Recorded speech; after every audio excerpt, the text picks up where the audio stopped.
নারী অধিকার নিয়ে সেমিনার, কিন্তু মঞ্চে নারী নেই, দরকার নেই।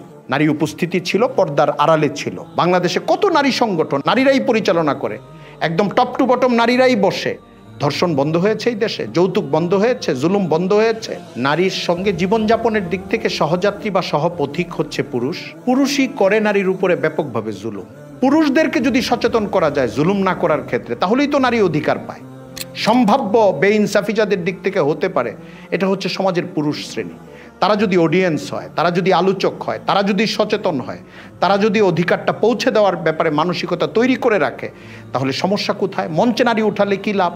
সমস্যা যাদের দিক থেকে হয় তাদেরকে যদি আপনি প্রেরণা দিতে পারেন এবং তাদের মধ্য দিয়ে কাজের একটা ক্ষেত্র তৈরি করতে পারেন। যেমন আপনাকে আমি বলি, ভোক্তাদেরকে ঠকাবো না এই বিষয়ের উপরে যদি বাজারের ব্যবসায়ীরা একটা সম্মেলন করে এবং ব্যবসায়ীদের প্রধান সেখানে থাকে, ছোট বড় সকল পর্যায়ের ব্যবসায়ীরা একসঙ্গে বসে একটা মিটিং করে এবং সেমিনার করে যে ভোক্তাদেরকে তাদের অধিকার পৌঁছে দেব, তাদেরকে আমরা ঠকাবো না, এটার উপরে আলোচনা। সেখানে যদি কোনো ভোক্তা উপস্থিত না থাকে, আপনি কি বলবেন যে সেই মিটিংটা বা সেই সম্মেলনটা অসফল হয়েছে? কারণ ভোক্তাদেরকে ঠকায় বা লাভবান করে অথবা হক আদায় করে অথবা ইনসাফ লঙ্ঘন করে এই কাজটা হয় বিক্রেতাদের মাধ্যমে। সেই বিক্রেতারা যদি মিটিংটা করে, ব্যবসায়ীরা যদি মিটিংটা করে যে আমরা ভোক্তাদেরকে ঠকাবো না এবং এই বাণী আমরা চারদিকে সারা দেশে ছড়িয়ে দেব, আসলে ওইখানে 5 বা 6 জন যে পুরুষরা রয়েছেন, বড় বড় আলেম এবং বড় বড় ইসলামী ব্যক্তিত্ব, এখানে যদি আরো 3 জন নারীকে বোরকা আবৃত, হেজাব আবৃত অবস্থাতেই আনা হতো, তাহলে পরের প্রশ্ন উঠতো যে পুরুষ 6 জন, নারী 3 জন কেন?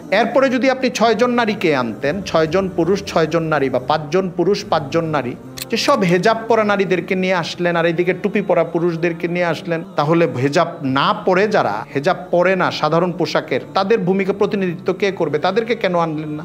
এরপরে বলা হতো আপনি ট্রান্সজেন্ডার নারীদেরকে কেন আনলেন না? তাদেরকেও যদি আপনি আনেন, তারপরে বলবে LGBTQ-দেরকে কেন আনলেন না? এদের এইসব প্রশ্নের সমাধান আপনি কিভাবে করবেন?